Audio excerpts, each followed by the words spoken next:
నమస్కారం city cable CPC news కు స్వాగతం. ముందుగా ముఖ్యాంశాలు. బెట్టింగ్, గ్యాంబ్లింగ్, మట్కా తదితర సాంఘిక కార్యకలాపాలపై రాష్ట్ర ప్రభుత్వం ఉక్కుపాదాన్ని మోపడాన్ని స్వాగతిస్తున్నాం. టీడీపీ పోలిట్ బ్యూరో సభ్యుడు శ్రీనివాసులు రెడ్డి వెల్లడి.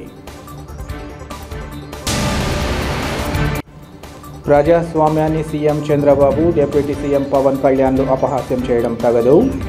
రాష్ట్ర పాలకుల తీరుపై వైసీపీ రాష్ట్ర కార్యదర్శి సతీష్ రెడ్డి ఆగ్రహం. ప్రొద్దుటూరు మున్సిపల్ సాధారణ సమావేశ నిర్వహణ విషయంలో కమిషనర్ తీరు దారుణం. కమిషనర్ వ్యవహారంపై ప్రొద్దుటూరు మున్సిపల్ చైర్పర్సన్ భీమునిపల్లి లక్ష్మీదేవి ఆగ్రహం. రాష్ట్ర ప్రభుత్వం అసాంఘిక కార్యకలాపాలతో పాటు బెట్టింగ్, గ్యాంబ్లింగ్, మట్కాలపై ఉక్కు పాదాన్ని మోపడాన్ని స్వాగతిస్తున్నామని టీడీపీ పోలిట్ బ్యూరో సభ్యుడు శ్రీనివాసులు రెడ్డి తెలిపారు. ఈ మేరకు ఆయన మీడియాతో మాట్లాడుతూ, ఇటీవల కాలంలో ఆన్లైన్ బెట్టింగ్ కార్యకలాపాల కారణంగా బాధిత ప్రజలు అనేక ఇబ్బందులు ఎదుర్కొంటున్నారన్నారు. దీనికి తోడు మట్కా, జూదం వంటి వ్యసనాల బారిన పడి తమ భవిష్యత్తును నాశనం చేసుకోవడం జరుగుతుందన్నారు. సోషల్ మీడియాను వాడుకుని ఇలాంటి అసాంఘిక కార్యకలాపాల పట్ల మరింత అప్రమత్తంగా ఉండాల్సిన అవసరం ఎంతైనా ఉందన్నారు. అంతేకాకుండా ప్రస్తుతం ఐపీఎల్ క్రికెట్ మ్యాచ్ల నేపథ్యంలో బెట్టింగ్ మరింత అధికమయ్యే ప్రమాదం ఉందని అన్నారు. బెట్టింగ్ సంస్కృతితో పాటు ఇతర సంఘ వ్యతిరేక కార్యకలాపాలపై రాష్ట్ర పోలీసులు, ముఖ్యంగా జిల్లా పోలీసు యంత్రాంగం గట్టి చర్యలు చేపట్టాలని, యువతను చెడు వ్యసనాల బారిన పడకుండా చూడాలని ఆయన కోరారు. అందరికీ నమస్కారం.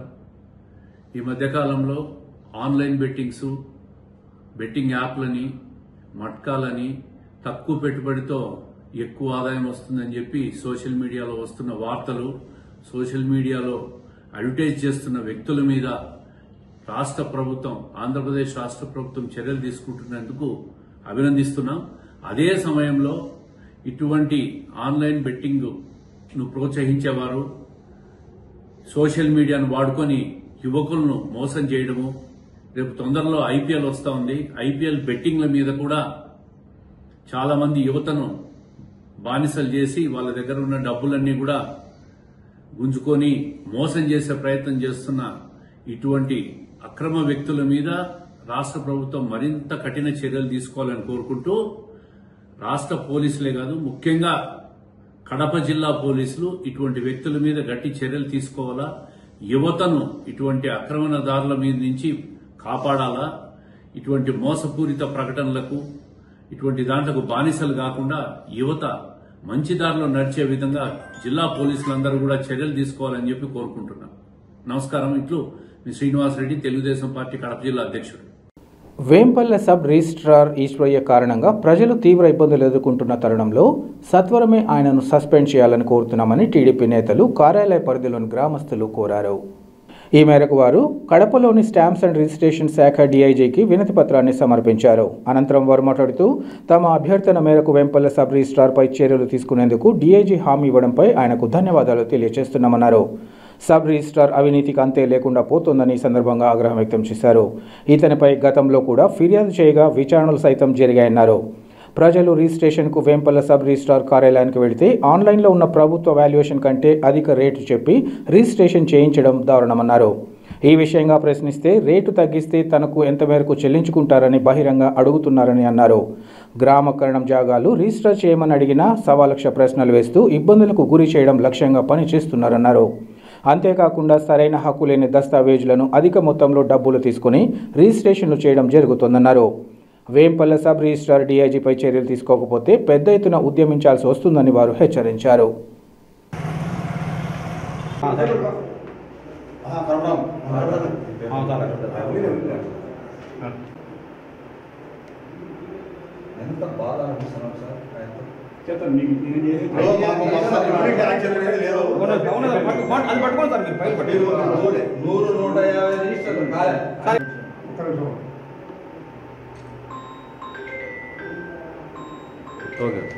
సార్, మాది వేంపల్లె గ్రామము. వేంపల్లె సబ్ రిజిస్టరు ఈశ్వరయ్య అనే వ్యక్తి కేవలం అక్కడ ఫ్రాడ్ చేసి లక్షలు దోచుకొని ఇబ్బంది పెట్టడము, రైటర్స్ను, పక్కన రైతులను అందరినీ ఇబ్బంది పెడుతున్నాడు.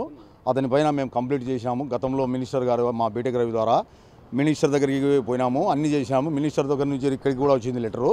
తర్వాత డిఆర్ కూడా వచ్చి ఎంక్వైరీ చేసినాడు. డిఆర్ ఎంక్వైరీ చేసిన తర్వాత మేమేమన్నా చెప్తే డిఆర్ 3 లక్షలు నెల తీసుకుంటున్నాడని చెప్తున్నాడు. కానీ మేము మళ్ళీ డిఆర్ కూడా ఎంక్వైరీకి వచ్చిన తర్వాత మేము డిఐజీ దగ్గరికి ఈరోజు వచ్చాము.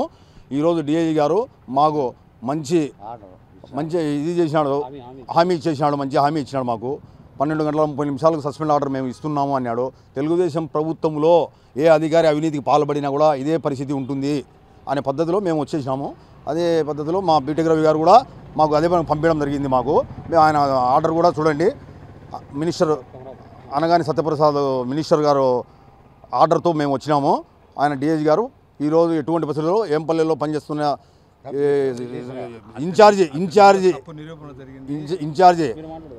ఇన్ఛార్జి ఈశ్వరయ్య అతని పైన చాలా ఆరోపణలు తప్పులు చేసినాడు. డబ్బులన్నీ వసూలు చేయడము, పనులు చేయకుండా పోవడము, ఇటువంటి సందర్భంలో మేము ఈ లాస్ట్కు ఇదొకటి అన్నీ జరిగిన తర్వాత ఈ పొద్దు 12 గంటల 30 నిమిషాలకు సస్పెండ్ చేస్తున్నాను అనే ఆర్డర్ కూడా మాకు డిఐజీ గారు ప్రసాద్ సార్ గారు డిఐజీ గారు చెప్పినారు. మేము ఆయనకు హ్యాపీ పేసి వచ్చేసినాము, కృతజ్ఞతలు తెలిపి వచ్చినాము.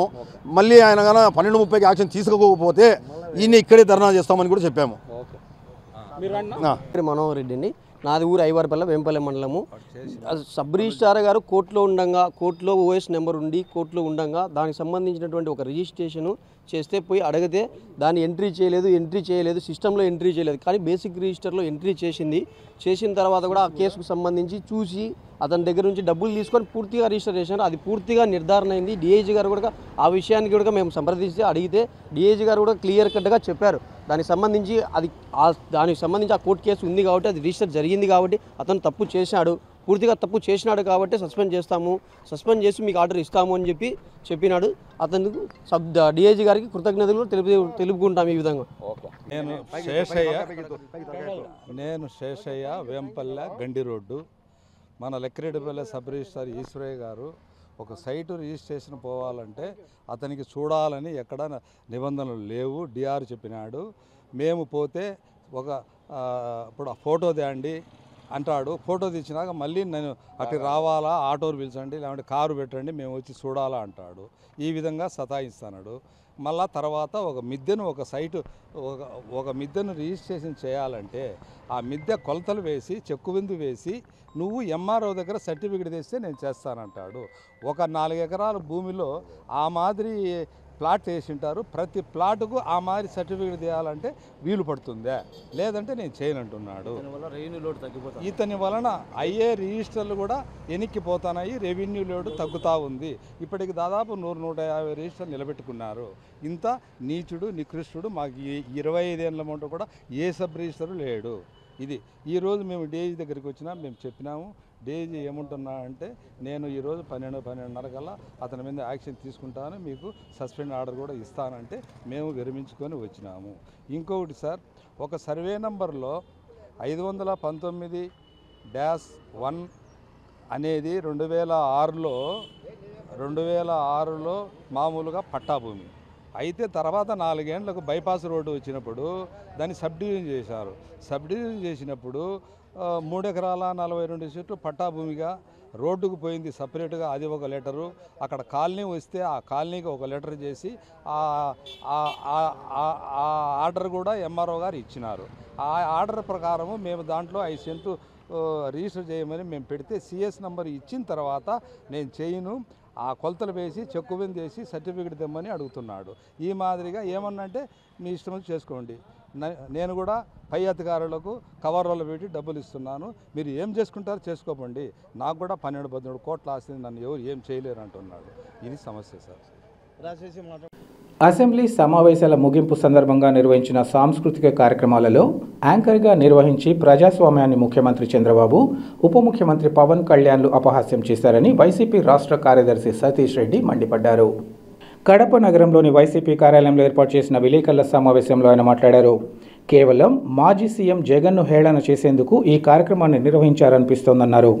దీన్ని ప్రజలందరూ గమనించాలన్నారు. జబర్దస్త్ కార్యక్రమంలో సాంస్కృతిక కార్యక్రమాలు నిర్వహించారని ఆరోపించారు. జీవితంలో ఎప్పుడు నవ్వని చంద్రబాబు వెకిలి నవ్వులు నవ్వారని, కనీస సంస్కారం లేకుండా ముఖ్యమంత్రి చంద్రబాబు, ఉప ముఖ్యమంత్రి పవన్ కళ్యాణ్కు వెకిలి నవ్వులు ఎందుకని ప్రశ్నించారు. ఇవన్నీ మానుకుంటే చంద్రబాబుకు బాగుంటుందని హితవు పలికారు.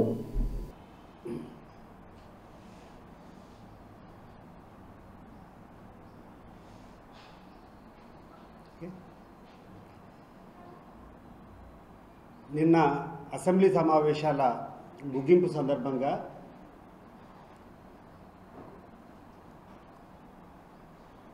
ఈ యొక్క అసెంబ్లీలో జరుగుతున్నటువంటి సాంస్కృతిక కార్యక్రమాలు ఆనవాయితీగా కూడా ప్రతి ఒక్క అసెంబ్లీ సెషన్ బడ్జెట్ సెషన్ అయిపోయిన తర్వాత శాసనసభ్యులు శాసనమండలి సభ్యులు వీళ్ళందరూ కూడా కలిసి అనేక సాంస్కృతిక కార్యక్రమాలు చేసేటువంటి ఆనవాయితీ ఉంది. నిన్న చూసినట్లయితే ఈ యొక్క సాంస్కృతిక కార్యక్రమాల్లో కూడా ఎంత వెటకారంగా ఎంత అనూహ్యంగా జగన్మోహన్ రెడ్డి గారి పైన హేళనగా మాట్లాడారు మీరందరూ కూడా చూశారు, రాష్ట్ర ప్రజలందరూ కూడా చూశారు.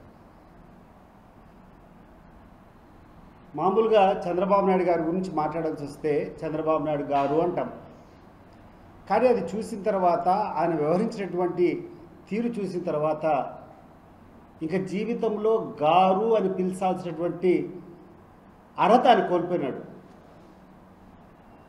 ఒక ప్రతిపక్ష నాయకుడిని 5 సంవత్సరాలు ముఖ్యమంత్రిగా ఈ రాష్ట్రాన్ని పరిపాలించినటువంటి వ్యక్తి మీద జబర్దస్త్ స్టైల్లో స్కిట్లు వేసి హేళనగా కూర్చొని ఆ 11 గాడు అని చెప్పి ఆ యొక్క కార్యక్రమంలో మాట్లాడడం, దానికి వెకిలిగా ఈ యొక్క డిప్యూటీ చీఫ్ మినిస్టరు ఈ చీఫ్ మినిస్టరు నవ్వడం చూస్తే ఇంత దౌర్భాగ్యమైనటువంటి వ్యక్తి మనకు ముఖ్యమంత్రిగా ఉండాడా అనిపిస్తోంది. అనేక సందర్భాల్లో పేద ఏడుపు ఏడుస్తూ ఉంటాడు చంద్రబాబు నాయుడు. మమ్మల్ని ఘోరంగా అవమానించినారు, మా భార్యలను తిట్టినారు, మా కుటుంబాలను అనవసరంగా వచ్చి రోడ్డు మీదకి ఏడ్చినారు, చాలా నీచంగా సంస్కారం లేకుండా ఈ యొక్క వైఎస్ఆర్ కాంగ్రెస్ పార్టీ నాయకులు వ్యవహరిస్తున్నారనేటువంటి మాటలు చాలా సందర్భంలో ఈ deputy chief minister Pawan Kalyan నోట్లో నుంచి ఈ యొక్క చీఫ్ మినిస్టర్ చంద్రబాబు నాయుడు నోట్లోంచి మనం విన్నాం. నేను చంద్రబాబు నాయుడుని అడుగుతున్నా, నీ వెకిలి నవ్వు నీ వెకిలి చేస్తూ ఈరోజు రాష్ట్ర ప్రజలందరూ చూశారు, ఏమని సంజాయిషి ఇచ్చుకుంటావు? ఈ రాష్ట్రంలో గడిచిన 10 సంవత్సరాల్లో జరిగినటువంటి అన్ని ఎన్నికల్లో మొదట కానీ రెండో స్థానంలో వచ్చినటువంటి హోదా కలిగినటువంటి జగన్మోహన్ రెడ్డి గారి మీద ఈ రకంగా మీరు స్కిట్లేసి నవ్వుకుంటున్నారంటే నీ యొక్క సంస్కృతి ఏంది అని చెప్పి నేను చంద్రబాబు నాయుడుని ప్రశ్నిస్తున్నా.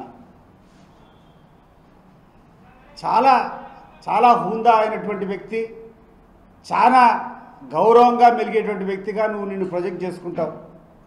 నేను అడుగుతున్నాను చంద్రబాబు నాయుడు, ఈ యొక్క హేళన ఇది ఒక్కటే కాదు, గడిచిన కొన్ని రోజులుగా నువ్వు చేస్తున్నటువంటి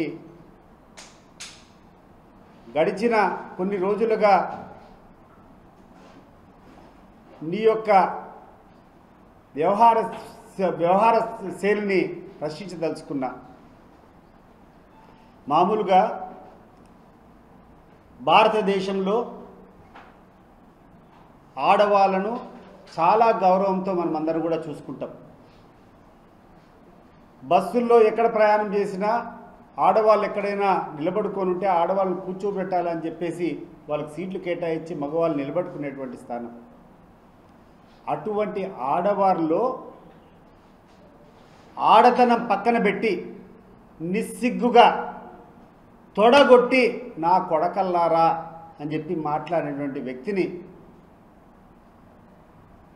ఎమ్మెల్సీగా ఇవ్వడము అంటే ఏ రకమైనటువంటి సందేశాన్ని నువ్వు పంపించాలనుకున్నావు చంద్రబాబు నాయుడు? నెంబర్ 1 నువ్వు క్లారిటీ ఇవ్వు. హుందాతనం గురించి మాట్లాడినప్పుడు దీనికి నువ్వు సమాధానం ఇవ్వు. ఏ అర్హత ఉండి గ్రీష్మ అని చెప్పేసి ఒక అమ్మాయి తొడగొట్టి నా కొడకల్లారా బస్సుల్లోంచి లాగి కొడతానని చెప్పినటువంటి వ్యక్తిని నువ్వు ఎమ్మెల్సీ ఇచ్చినప్పుడు నీ యొక్క సంస్కృతి ఏంది? నువ్వు ఆ అమ్మాయికి ఎందుకు నువ్వు ఎమ్మెల్సీ ఇచ్చినావు ఒకసారి చెప్పుకోవాల్సినటువంటి బాధ్యత చంద్రబాబు నాయుడు గారికి ఉంది. మరి ఈ ప్రాంతంలోనే అనేక మంది నాయకులు ఉన్నారు. 3 సార్లు 4 సార్లు 5 సార్లు శాసనసభ్యులు అయినటువంటి వాళ్ళు ఉన్నారు. అత్యధికంగా చదువుకున్నటువంటి క్వాలిఫికేషన్స్ ఉన్నటువంటి వ్యక్తులు ఉన్నారు. వాళ్ళందరినీ పక్కన పెట్టి మొట్టమొదటిసారి ఎమ్మెల్యే అయినటువంటి వ్యక్తిని కేవలం పోలీసులు జీపులు కాల్చినటువంటి వ్యక్తికి పోలీసుల మీద పడి రౌడీయిజం చేసి పోలీస్ వాహనాలను తగలబెట్టినటువంటి వ్యక్తిని ఎవరైతే 2 నెలలు 3 నెలలు బెయిల్ తీసుకున్న దానికి పరారైనాడో పోలీసులు వెహికల్ కాల్చినటువంటి వ్యక్తిని మంత్రి పదవి ఇవ్వడం ద్వారా నువ్వు ఏ రకమైనటువంటి మెసేజ్ ఇవ్వాలనుకున్నావు చంద్రబాబు నాయుడు? ఇది చెప్పు ముందు. నీ యొక్క నక్క వినయాలు పక్కన పెట్టి ఈ రాష్ట్రానికి నీ యొక్క అసలు రంగు ఈరోజు చూపించు. ఈ 2 ప్రశ్నలకు సమాధానం చెప్పమని చెప్పి నేను ఈరోజు చంద్రబాబు నాయుడు పవన్ కళ్యాణ్ అడుగుతున్నా. ఏమిటి సంస్కృతి? ప్రతిసారి కూర్చుంటావు, మాకు సంస్కృతి లేదంటావు. వైఎస్ఆర్సీపీ అంటే దౌర్జన్యకారులు అంటావు, అక్రమార్కులు అంటావు, అవినీతి పరులు అంటావు. అసలు మాకు ఎటువంటి పద్ధతి తెలియదంటావు.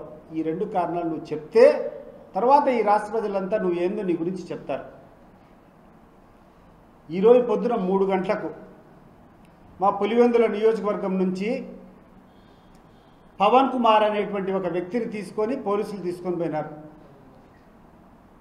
కారణం ఏంటంటే హత్య అనేటువంటి సినిమాల్లో కొన్ని సంఘటనలు ఈ యొక్క పవన్ కుమార్ అనేటువంటి వ్యక్తి వాళ్ళ యొక్క ప్రచార మాధ్యమాల్లో అంటే సోషల్ మీడియాలో సర్క్యులేట్ చేశారనేటువంటి నెపంతో అతన్ని తీసుకొని పోయినారు.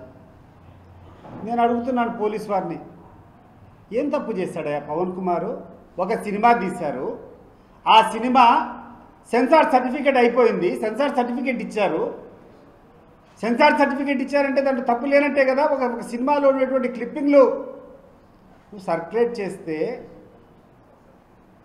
వివేకానంద రెడ్డిని హత్య చేసినటువంటి దాంట్లో ప్రధానంగా ఉన్నటువంటి నిందితుడు పోలీస్ స్టేషన్కి పోయి ఫిర్యాదు ఇచ్చినాడని చెప్పి ఆయన కుటుంబ సభ్యులను ఆయన తల్లినో ఏదో అగౌరవపరిచినట్టు దాంట్లో ఉన్నాయని చెప్పి మాట్లాడితే పవన్ కుమార్ అని చెప్పి ఒక అబ్బాయిని తీసుకొని పోయి ఈరోజు స్టేషన్లో పెట్టారు. ఇప్పటికి కూడా స్టేషన్లో ఉన్నాడు ఆయన. నేను అడుగుతున్నాను పోలీసులు, ఈ ప్రభుత్వాన్ని, ఏం తప్పు చేశాడు పవన్ కుమార్? అసలు ఒక హంతకుడు, వివేకానంద రెడ్డి కేసులో హంతకుడు సునీల్ కుమార్ అనేటువంటి ఒక హంతకుడు ఒక నీకు ఒక కంప్లైంట్ ఇస్తే దాని మీద ఆగమేఘాల మీద పోయి మాట్లాడుతున్నావే, అసలు ఎక్కడ పోతుంది ఈ తెలుగుదేశం ప్రభుత్వం? నేను అడుగుతున్నాను.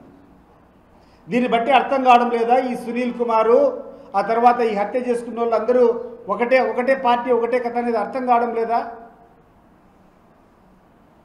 మీరేమో సినిమాలు తీస్తారు, మీ సినిమాల్లో మీరు ఎంత అంటే అంత అశ్లీలంగా చూపించవచ్చు, అంత అన్యాయంగా పిక్చరైజ్ చేయొచ్చు, దాని మీద కేసులు ఉండవు, దాని మీద ఏం మాట్లాడేటి ఉండవు.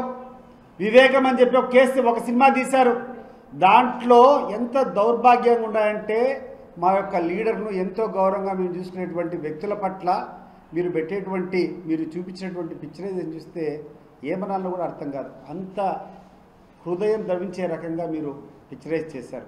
అయినా మేము మాట్లాడడం లేదు. ఎందుకు మాట్లాడడం లేదంటే అవి చెప్పుకోవడం మాకు సిగ్గుచేటు. ప్రొద్దుటూరు మున్సిపల్ సాధారణ సమావేశం నిర్వహణ విషయంలో కమిషనర్ తీరు ఏమాత్రం సమంజసం కాదని చైర్పర్సన్ భీమునిపల్లి లక్ష్మీదేవి ఆగ్రహం వ్యక్తం చేశారు. ప్రొద్దుటూరు మున్సిపల్ సమావేశం నిర్వహించగా ఈ సమావేశానికి టీడీపీ కౌన్సిలర్లు, మున్సిపల్ కమిషనర్ మల్లికార్జున, ఇతర అధికారులు హాజరు కాలేదు. సమావేశం ప్రారంభమైన అరగంట గడిచినా అధికారులు రాకపోవడంతో కోరం సభ్యుల సంఖ్య ఉండడంతో సమావేశం నిర్వహించాలని, అధికారులు సమావేశానికి హాజరు కావాలని వైఎస్ఆర్సీపీ కౌన్సిలర్లు పట్టుబట్టారు. అయితే ఎంతసేపటికి అధికారులు ఎవరూ రాకపోవడంతో సమావేశం నుంచి బయటకు వచ్చిన వైఎస్ఆర్సీపీ కౌన్సిలర్లు కార్యాలయంలోని వైఎస్ఆర్ విగ్రహం వద్ద బైఠాయించి తమ నిరసన వ్యక్తం చేశారు. అనంతరం మున్సిపల్ చైర్పర్సన్ లక్ష్మీదేవి మాట్లాడుతూ తాను బీసీ సామాజిక వర్గానికి చెందిన మహిళ కాబట్టి తనకు సరైన గౌరవం లేకుండా తరచూ అవమానాలకు మున్సిపల్ కమిషనర్ గురి చేస్తున్నారని ఆవేదన వ్యక్తం చేశారు. సమావేశానికి అధికారులు రాకుండా పోవడం దారుణమన్నారు. గతంలో కూడా తాను సమావేశం వాయిదా వేసి వచ్చిన తర్వాత మరో సమావేశాన్ని కమిషనర్ తన ప్రమేయం లేకుండా నిర్వహించారని తెలిపారు. మున్సిపల్ చట్ట నిబంధనలకు లోబడి కమిషనర్ పనిచేయడం లేదని చైర్పర్సన్ మండిపడ్డారు.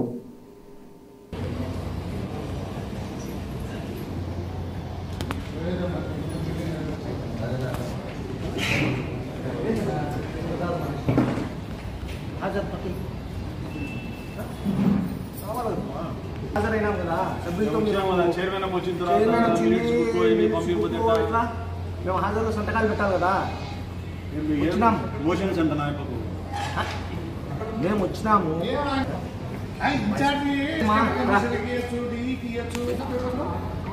హాజరైనాము. ఎంతమంది ఉన్నాం? పెంచు. ఎంతమంది ఉన్నాం?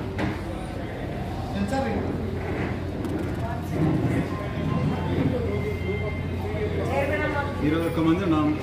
ఎంత కోరం ఉందా లేదా? కోరం ఎన్ని ఉండాల్సింది? 14 ఉండాలా, 1/3. ఇప్పుడు ఎంతమంది ఉన్నాం? 21 ఉన్నాం. మీరు మాకు అజెండాలోని అంశాలకు కానీ మేము సంతకాలు పెట్టాలి కదా, ఆఫీస్కి వచ్చినట్టు, కౌన్సిల్ హాల్లో ఉన్నట్టు తీసుకురండి. అధికారులు రాకపోతే ఎట్లా? చేయండి కమిషనర్కు. సార్ వాళ్ళ కౌన్సిల్ హాల్లో ఉన్నారు, కూర్చున్నారు వాళ్ళు వచ్చి సభ్యులు. 11:30 సంతకాలు పెట్టాలా అంటున్నారు. అజెండా పంపించింది మీరే కదా. ఈ ప్రియాంబుల్స్ ఎవరి? మీరు చేసినట్టే. మీరు చేసిన దానికి రాకపోతే ఎట్లా? ఈ మాయి కాదు, ఈ ప్రియాంబుల్స్ అన్నీ మీయే. అధికారులు చేసినట్టే ఎన్ని.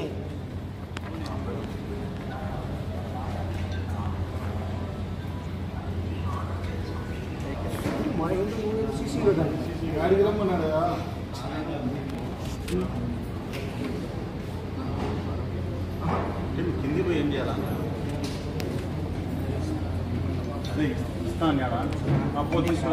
కూర్చుంటాం.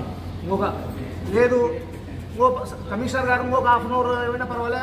చైర్మన్ అది పాట దగ్గరికి పోవాలంటుంది, పోయి వస్తుంది. ఒక హాఫ్ అన్ అవర్ అయినా పర్వాలే. ఇంకొక హాఫ్ అన్ అవర్ కమిషనర్ ఇంకొక హాఫ్ అన్ అవర్ రాకపోయినా పర్వాలే. చైర్మన్ గారు కూడా వేలంపాట జరుగుతుంది మున్సిపాలిటీకి సంబంధించిన మార్కెట్కు, అక్కడ పోయి చూడాలంటుంది. పోయి చూసి వస్తుంది. మేడం కూడా కూర్చుంటుంది. ఒక హాఫ్ అన్ అవర్ తర్వాత మళ్ళీ మీటింగ్ జరుపుకుందాం. No problem. కోరం సభ్యులం ఉండాం. 21 మంది ఉండాం. 14 మంది ఉండాలా, 21 వచ్చినాం. తక్షణం వెంటనే అధికారులు వెంటనే కమిషనర్ వెంటనే అధికారులు కమిషనర్ వెంటనే అధికారులు కమిషనర్ వెంటనే అధికారులు కమిషనర్ వెంటనే అధికారులు కమిషనర్ వెంటనే అధికారులు కమిషనర్ వెంటనే అధికారులు కమిషనర్ గారికి రాని కమిషనర్ ను కౌన్సిల్ సమావేశానికి రాని కమిషనర్ ను కౌన్సిల్ సమావేశానికి రాని అధికారులను కౌన్సిల్ సమావేశానికి రాని అధికారులను కౌన్సిల్ సమావేశానికి రాని కమిషనర్ అధికారులను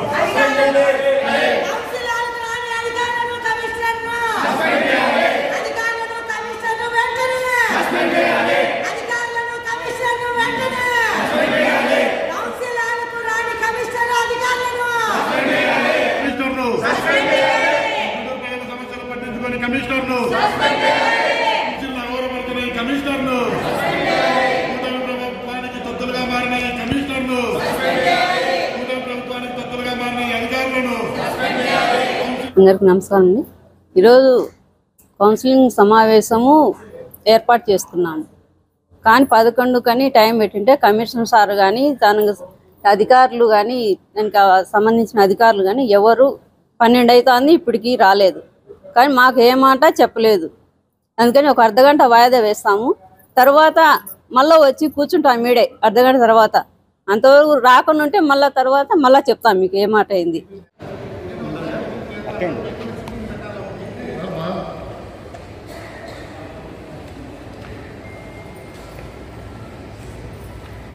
ఈరోజు అత్యవసర సమావేశం కౌన్సిలింగ్లో ఏర్పాటు చేస్తున్నాం కౌన్సిలింగ్ భవనంలో.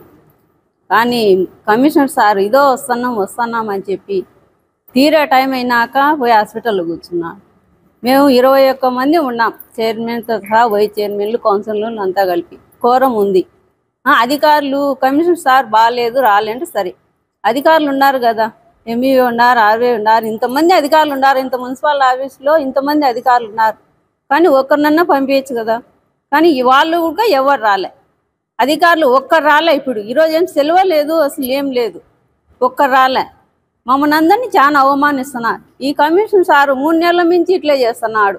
పోయి జనవరి లాస్ట్న అయితే మేము సబ్జెక్టు ఒకటి ఆమోదం చేసిపోయినాం, ఒకటి వాయిదా వేసినామని ముందుగానే చెప్పినాం. కానీ మేము వాయిదా వేసినా మేము దిగి వచ్చినా కానీ మళ్ళీ ఆయన జరుపుకున్నాడు, మాకు వ్యతిరేకంగా ఆయన జరుపుకున్నాడు.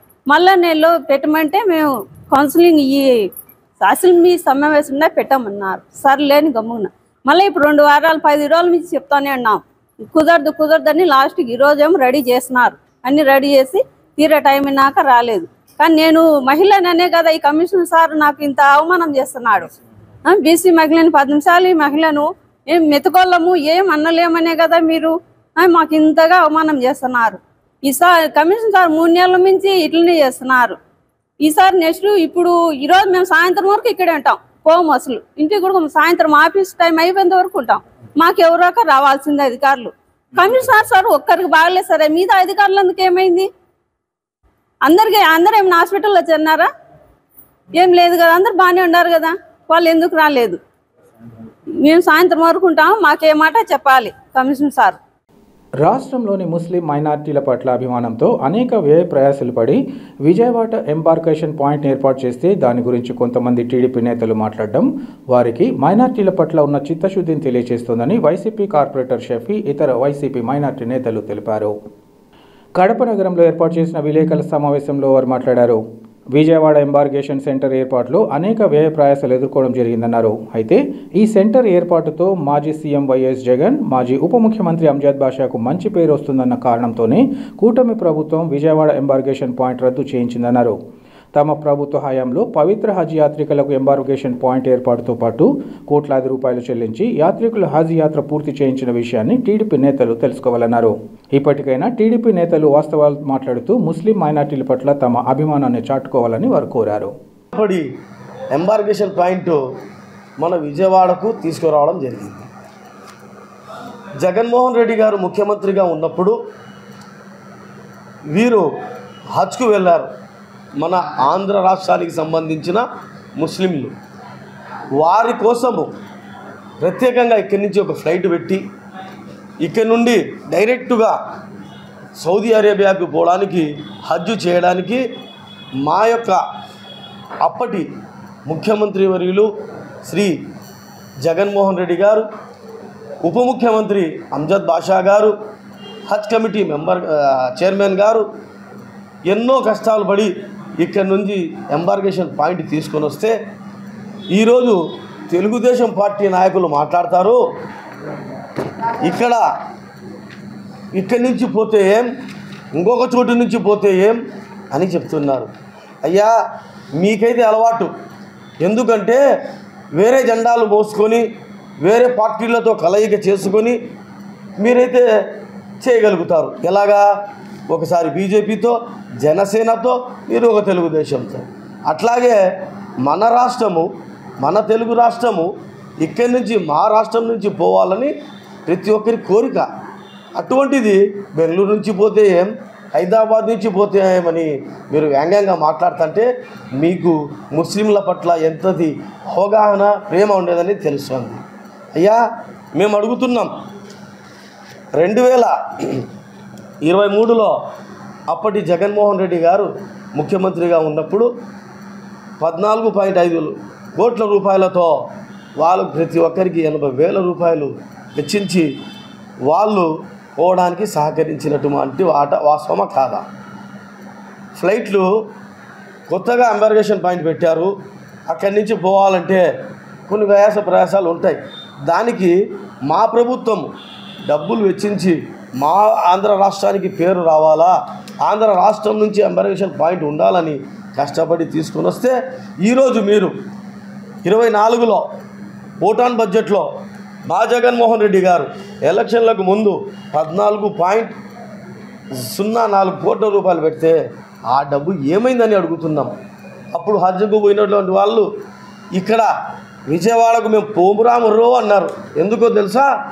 గతంలో మీరు హజ్కు పోతే 1,00,000 రూపాయలు ఇస్తామన్నారు. ఈ రోజుకి 1 రూపాయి అయినా గతంలో పోయినటువంటి హజ్జీలకు ఇచ్చారా అని అడుగుతున్నాం. అందుకే మీ మీద కానీ, మీ పార్టీ మీద కానీ, మీ మాటల మీద కానీ నమ్మకం లేక హైదరాబాద్ నుంచి, బెంగళూరు నుండి, చెన్నై నుండి మన ఆంధ్రాకు సంబంధించినటువంటి హజ్జీలు సెలెక్ట్ చేసుకున్నారంటే మీ మీద నమ్మకం లేక. అంతేకాదు గతంలో మీరు కూడా హజ్జుకు పోయారు 22లో. అప్పుడు మీకు డబ్బు రాలేదా జిలానీ బాషా గారు?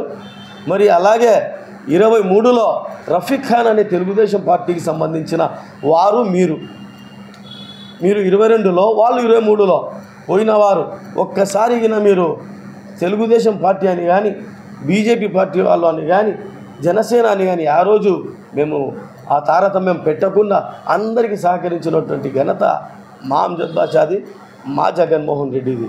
హైదరాబాదులో ఆ పార్టీ నుంచి ఒక 2-3 ముందుకొచ్చి ఏదో మాట్లాడాలని వాళ్ళు గతం మర్చిపోయి వాళ్ళు మాట్లాడేశారు. కానీ ఆ మాట్లాడిన వాళ్ళే మా ప్రభుత్వంలో హజ్జుకు వెళ్ళి మేము ఇచ్చినటువంటి ఏదైతే ప్రోత్బలం ఉందో, ఏదైతే సబ్సిడీ ఉందో ఆ డబ్బులు లబ్ధి తీసుకున్నారు. మరి ఎలా మాట్లాడతారు? మీరు మాట్లాడిన వీడియోలు ఇప్పటికీ ఫేస్బుక్లో, యూట్యూబ్లో చక్కర్లు కొడుతున్నాయి. మాట్లాడేటప్పుడు వెనక ముందు చూసి మాట్లాడండి. చంద్రబాబు నాయుడు కంటే ఎటువంటి ఆయన కన్సర్న్ లేదు మైనార్టీలు అంటే. మీరు మైనార్టీగా పుట్టి పచ్చి అబద్ధాలు మాట్లాడడానికి కొంచెమన్నా ఆలోచన ఉండాలి. మీరు ఒకసారి చూస్తే దేశంలో 30 రాష్ట్రాలు ఉన్నాయి. 30 రాష్ట్రాలలో కూడా ముస్లిం మైనార్టీలు ఉన్నారు. కానీ కేవలం 22 ఎంబర్కేషన్ పాయింట్లు మాత్రమే ఉన్నాయి. కానీ 23వది మన విజయవాడ, మన ఆంధ్రప్రదేశ్ 23వది సాధించడానికి ఎంత కష్టపడి ఉంటారో. అటువంటి దాన్ని పోగొడితే సిగ్గు లేకుండా అది మంచిదే, డబ్బు ఖర్చు అవుతుంది అంటారు. అవునే, డబ్బు ఖర్చు అవుతుంది. డబ్బు ఖర్చు అయితే ఏం 100 కోట్లు అవుతుందా, 1000 కోట్లు అవుతుందా? ఓ 14 కోట్లు 15 కోట్లు ఖర్చు పెట్టేదా ప్రభుత్వం మైనార్టీల సంక్షేమం కోసం? 1000 కోట్లు బడ్జెట్లో కేటాయించినామంటారే, 3000 కోట్లు కేటాయించినామని చెప్పి ఊరిగా ఉత్తమాటలు చెప్తారే. ఓ 14-15 కోట్లు మైనార్టీలు ఖర్చు పెట్టలేరా మీరు? అది మాకు ఖర్చు అవుతుంది కాబట్టి మాకు ఎంబర్కేషన్ పాయింట్ వద్దని సిగ్గు లేకుండా రాశారు. ఇది చరిత్రలో నిలబడిపోతారు కదా మీకు. మైనార్టీలు ఇప్పటికైనా కళ్ళు తెరచాలి. మైనార్టీలు కళ్ళు తెరచాలి. రాష్ట్ర ప్రజలు కూడా కళ్ళు తెరచాలి. వీళ్ళెవరికి ప్రజలంటే కానీ మైనార్టీలు అంటే కానీ ఎవరి మీద వాళ్ళ కన్సర్న్ లేదు, ప్రేమ లేదు, అభిమానం లేదు. కేవలం కమిషన్లు, జోబులు నింపుకోవడం తప్ప వేరే ఏమీ లేదు. చెప్పుకుంటూ పోతే చంద్రబాబు గురించి, టీడీపీ గురించి ఎన్ని గంటలైనా మాట్లాడచ్చు. కానీ వాళ్ళ గురించి మాట్లాడాలంటే కూడా మాకు కంపరంగా ఉందని చెప్పి తెలియజేసుకుంటూ సెలవు తీసుకుంటున్నాను. వార్తలు ముగించే ముందు ముఖ్యాంశాలు మరోసారి. బెట్టింగ్, గ్యాంబ్లింగ్, మట్కా తదితర సాంఘిక కార్యకలాపాలపై రాష్ట్ర ప్రభుత్వం ఉక్కుపాదాన్ని మోపడాన్ని స్వాగతిస్తున్నాం. టీడీపీ పోలిట్ బ్యూరో సభ్యుడు శ్రీనివాసులు రెడ్డి వెల్లడి. ప్రజాస్వామ్యాన్ని CM Chandrababu, deputy CM Pawan కళ్యాణ్లు అపహాస్యం చేయడం తగదు. రాష్ట్ర పాలకుల తీరుపై వైసీపీ రాష్ట్ర కార్యదర్శి సతీష్ రెడ్డి ఆగ్రహం. ప్రొద్దుటూరు మున్సిపల్ సాధారణ సమావేశ నిర్వహణ విషయంలో కమిషనర్ తీరు దారుణం. కమిషనర్ వ్యవహారంపై ప్రొద్దుటూరు మున్సిపల్ చైర్పర్సన్ భీమునిపల్లి లక్ష్మీదేవి ఆగ్రహం. సిటీ కేబుల్ సిపిసి న్యూస్ ఇంతటితో సమాప్తం. నమస్కారం.